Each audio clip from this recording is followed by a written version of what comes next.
Langit dan bumi menjadi saksi bisu akan sebuah kisah penciptaan yang agung, manusia pertama yang mulia, yang diciptakan dengan kasih dan kebijaksanaan Allah Subhanahu wa Ta'ala. Nabi Adam alaihissalam diberikan amanah sebagai nabi pertama yang dipilih oleh Allah untuk menyampaikan tauhid dan menjadi pemimpin pertama di bumi. Allah Subhanahu wa Ta'ala memberitahukan kepada para malaikat tentang keinginannya untuk menciptakan Nabi Adam alaihissalam dan keturunannya. Para malaikat bertanya untuk mencari tahu hikmah di balik penciptaan Adam dan keturunannya, bukan untuk membantah, menghina, atau dengki terhadap keturunan Adam seperti yang dipahami oleh sebagian mufasir.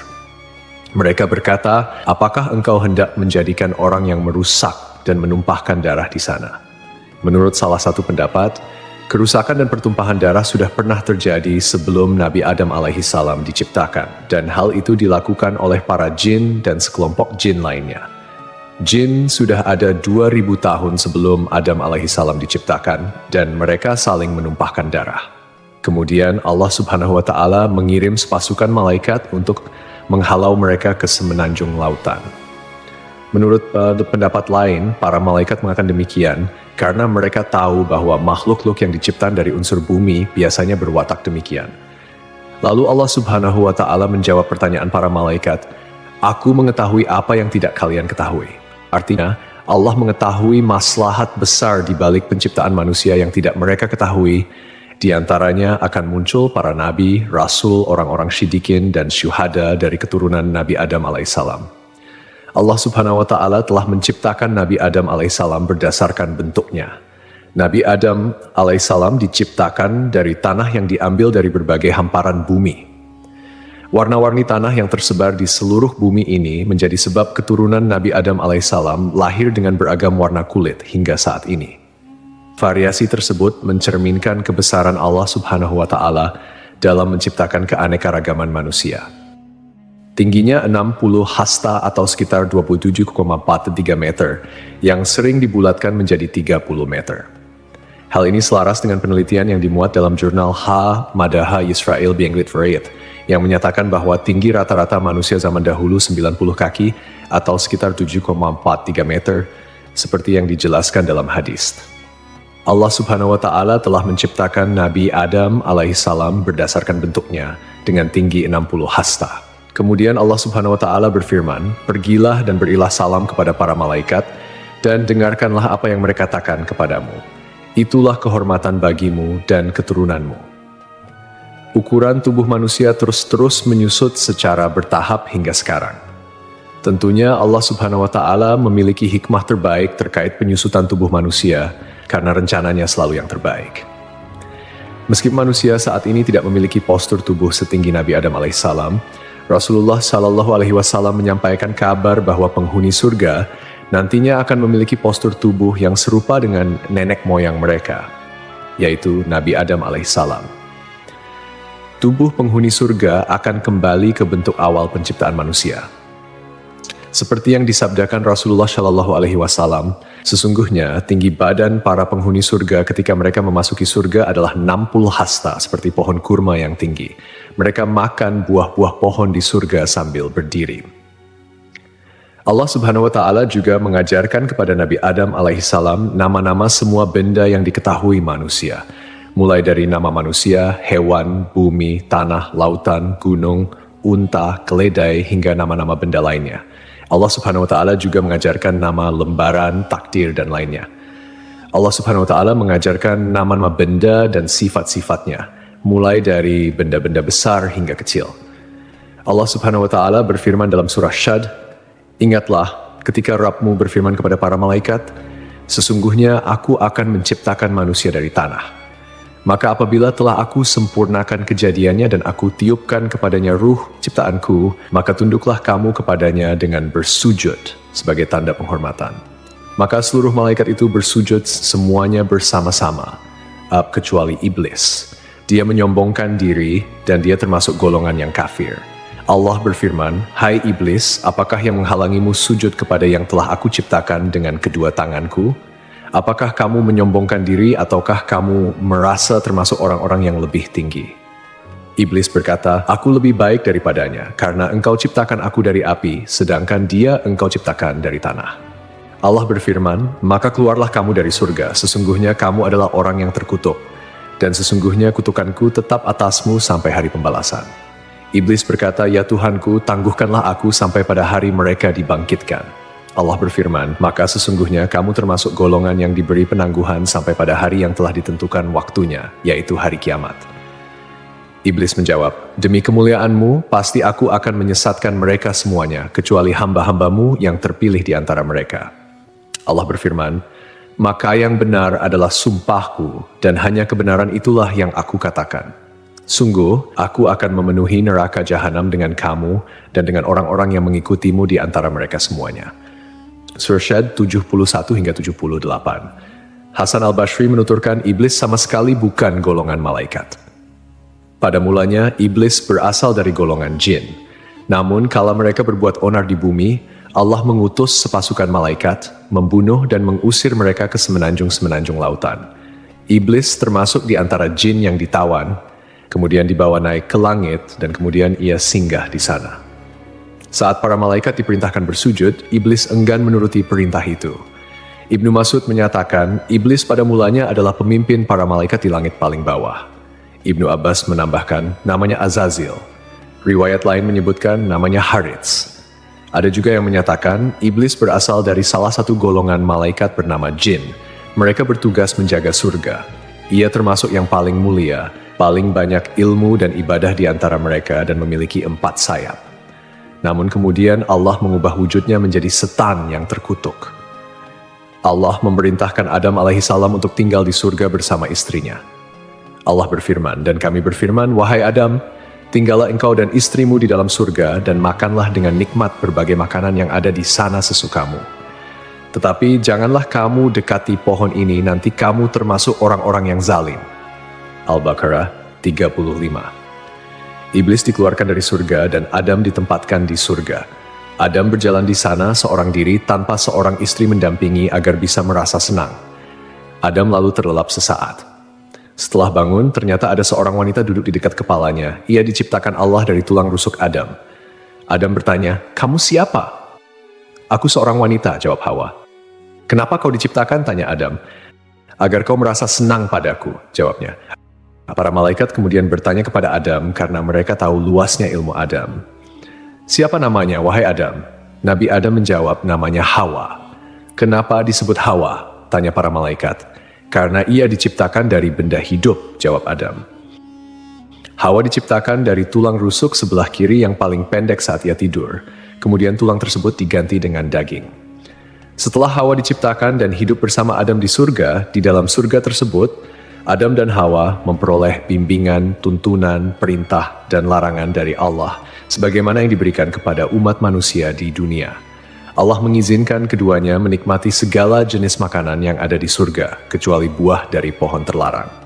Para mufasir memiliki beragam pendapat terkait pohon dan buah terlarang ini. Sebagian ulama berpendapat yang dimaksud adalah pohon anggur. Orang-orang Yahudi mengatakan pohon yang dimaksud adalah gandum.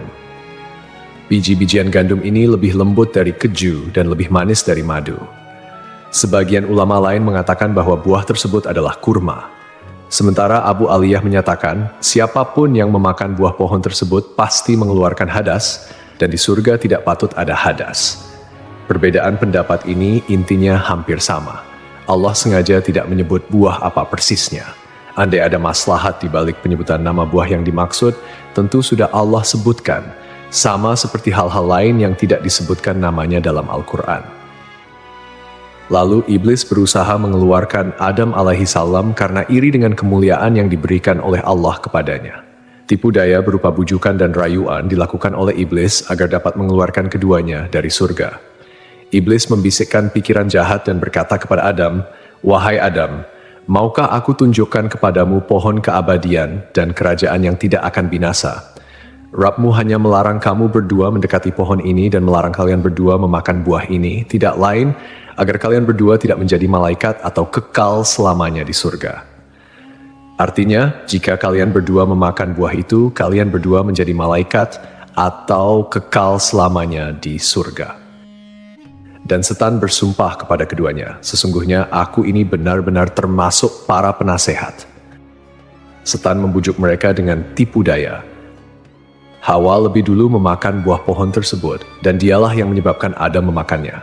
Andai saja Hawa tidak mengkhianati suaminya, Adam tidak akan memakan buah pohon terlarang tersebut. Ketika mereka mencicipi buah pohon itu, tampaklah oleh mereka auratnya.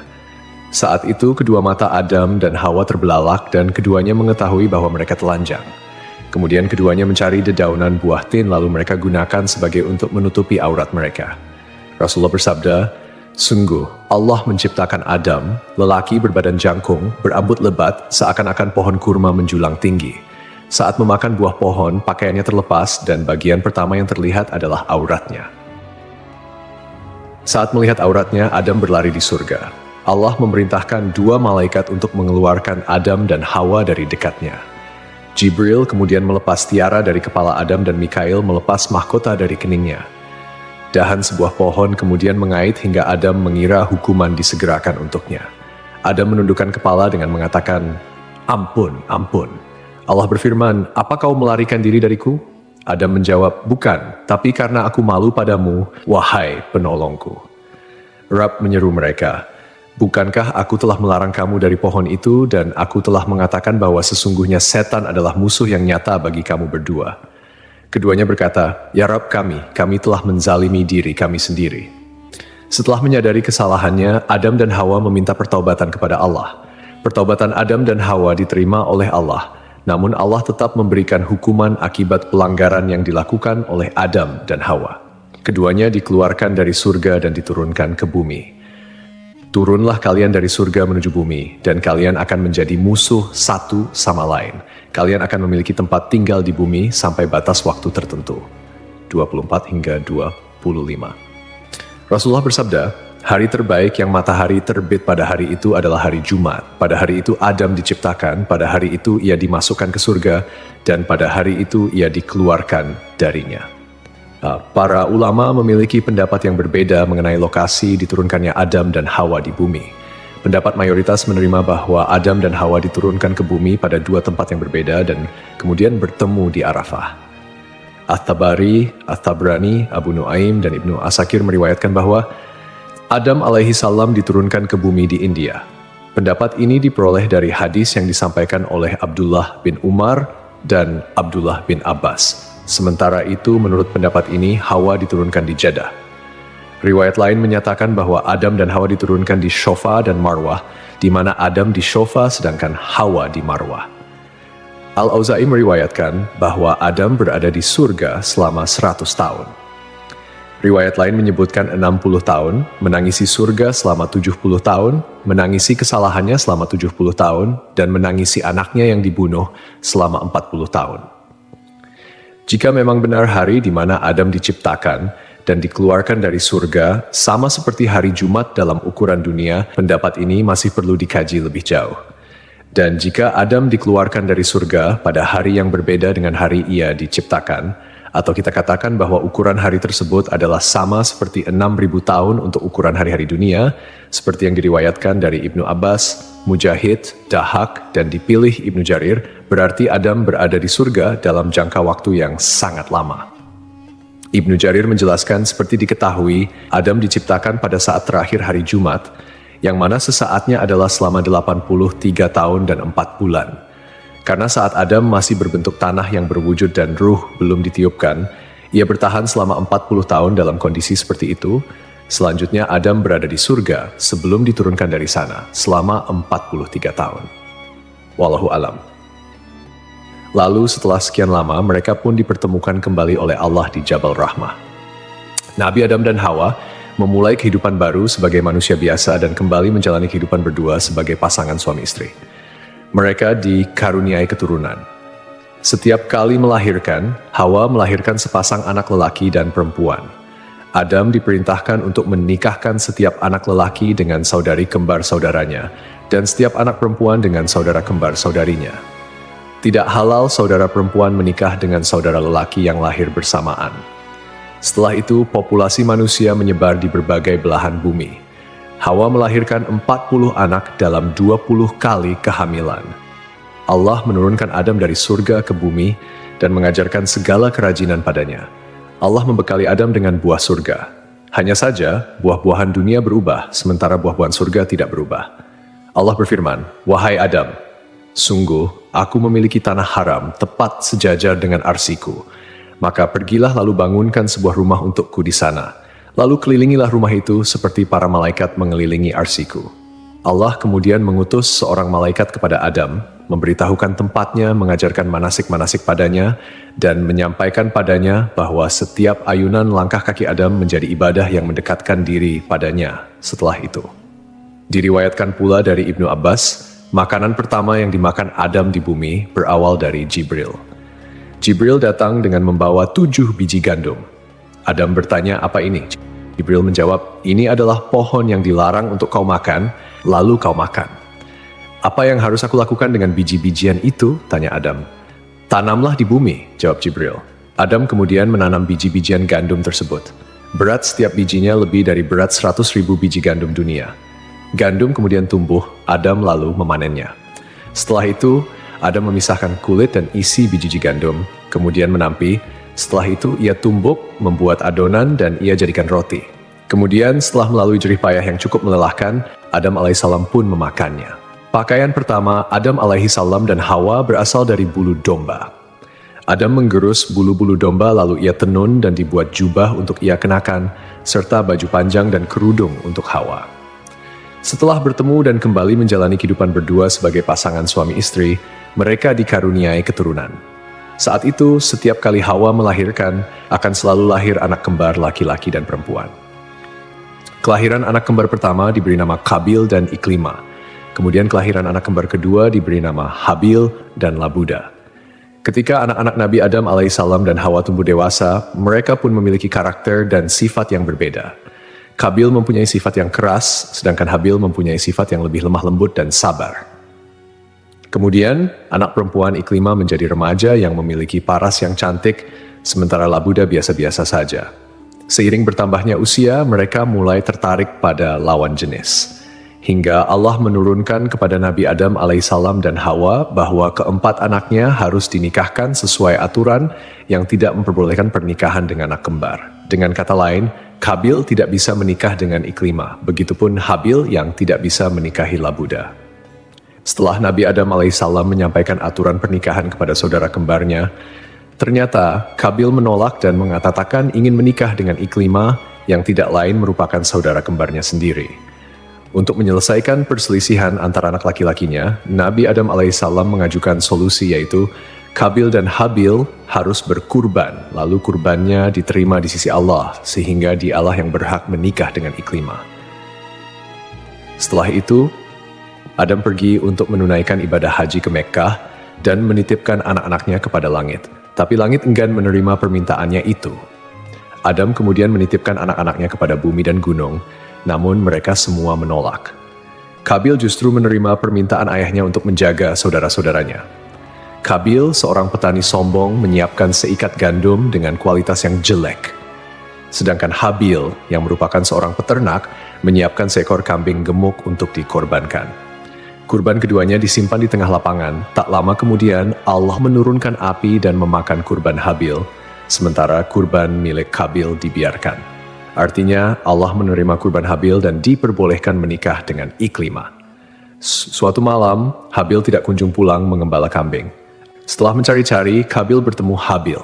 Kabil berkata pada Habil, "Kurbanmu diterima sementara kurbanku tidak."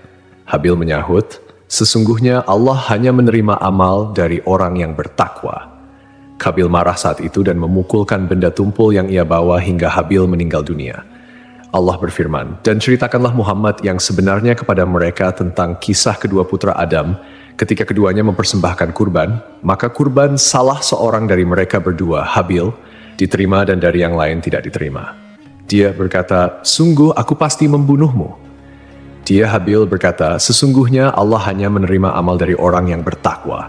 Sungguh, jika engkau menggerakkan tanganmu kepadaku untuk membunuhku, aku tidak akan menggerakkan tanganku kepadamu untuk membunuhmu. Aku takut kepada Allah, Rabb seluruh alam. Sesungguhnya aku ingin agar engkau kembali dengan bawa dosa membunuhku dan dosamu sendiri, maka engkau akan menjadi penghuni neraka. Peristiwa itu menjadi pembunuhan pertama di bumi. Karena ketakutan dan bingung, ia tidak tahu bagaimana cara menyembunyikan Habil yang sudah mati. Kabil berusaha membuangnya ke laut, tetapi ombak mendorong tubuh Habil hingga ke tepian. Akhirnya Kabil memohon ampun kepada Allah dan bertaubat atas segala perbuatannya. Sampai akhirnya Kabil melihat seekor burung gagak di atas pohon dan seekor burung gagak mati. Burung gagak yang masih hidup membawa burung gagak yang mati itu ke tanah. Burung gagak tersebut kemudian membuat lubang di tanah dan mendorong gagak yang mati itu ke dalamnya. Kabil akhirnya paham dan meniru cara burung gagak itu. Mengenai lokasi terbunuhnya Habil, menurut keterangan beberapa ulama, berada di kawasan pegunungan Kasyun sebelah utara Damaskus. Terdapat sebuah gua bernama Gua Dam yang dikenal sebagai tempat Kabil membunuh saudaranya, Habil. Reaksi Nabi Adam ketika mengetahui bahwa Habil dibunuh oleh Kabil digambarkan dalam beberapa riwayat, meskipun tidak secara langsung dicatat dalam Al-Quran. Ketika berita kematian Habil sampai kepada Adam, ia merasakan kesedihan yang mendalam dan hancur melihat salah satu anaknya melakukan tindakan yang sangat tragis dan tidak bermoral. Kesedihan ini menjadi ujian baginya sebagai seorang ayah, dan ia berusaha mengajarkan anak-anaknya tentang akibat dari perbuatan buruk serta pentingnya menjaga hubungan baik antar saudara. Nabi Adam mengingat kembali ajaran yang diberikan Allah mengenai persaudaraan dan kebaikan, sehingga ia merasa sangat terpukul oleh tindakan Kabil yang mengakibatkan pembunuhan pertama di bumi. Dalam kesedihannya, Adam berdoa kepada Allah memohon ampunan dan petunjuk atas apa yang telah terjadi. Dia juga berusaha untuk menjelaskan kepada Kabil tentang dampak dari tindakan buruknya, menekankan bahwa Allah hanya menerima amal dari orang yang bertakwa, dan bahwa setiap perbuatan memiliki konsekuensi. Melalui momen duka ini, Adam berusaha mengingatkan anak-anaknya untuk selalu kembali kepada kebaikan dan menjauhi segala bentuk kejahatan, mengajarkan mereka bahwa penyesalan dan tobat adalah jalan menuju pengampunan Allah. Dikisahkan sebelum akhir hayatnya, Nabi Adam alaihissalam meminta putranya untuk membawakan buah dari surga. Adam menginginkan setandan buah anggur surga. Anak-anaknya kemudian mencarikan buah anggur untuknya dan mereka berpapasan dengan para malaikat. Para malaikat bertanya, "Kalian hendak kemana, anak-anak Adam?" Mereka menjawab, "Ayah kami menginginkan setandan buah anggur surga." Para malaikat berkata, "Pulanglah, kalian sudah tidak perlu lagi mencari buah itu." Lalu, para malaikat mencabut nyawa Adam, memandikan, memberi kamper, dan mengafani jenazahnya. Jibril menyalatkan jenazahnya dan para malaikat syalat di belakangnya. Setelah itu, mereka mengubur jenazah Adam. Para malaikat selanjutnya berkata, "Inilah syariat kalian dalam mengurus jenazah." Kemudian, sebelum pergi, mereka berpesan agar kematian Adam menjadi pelajaran bagi umat. Sebab dari peristiwa itu, manusia bisa mengenali prosesi dan ritual pemakaman. Adam meninggal dunia setahun setelah Hawa meninggal. Ulama berbeda pendapat terkait lokasi pemakaman Adam. Menurut riwayat yang masyhur, Adam dimakamkan di dekat sebuah gunung di India, tempat ia diturunkan dari surga. Menurut sumber lain, Adam dimakamkan di gunung Abu Qubais, Mekkah. Sumber lain menyebutkan, sebelum banjir besar terjadi, Nabi Nuh memindahkan jasad Adam dan Hawa dalam sebuah peti. Lalu ia makamkan di Baitul Maqdis, seperti yang disampaikan oleh Ibn Jarir.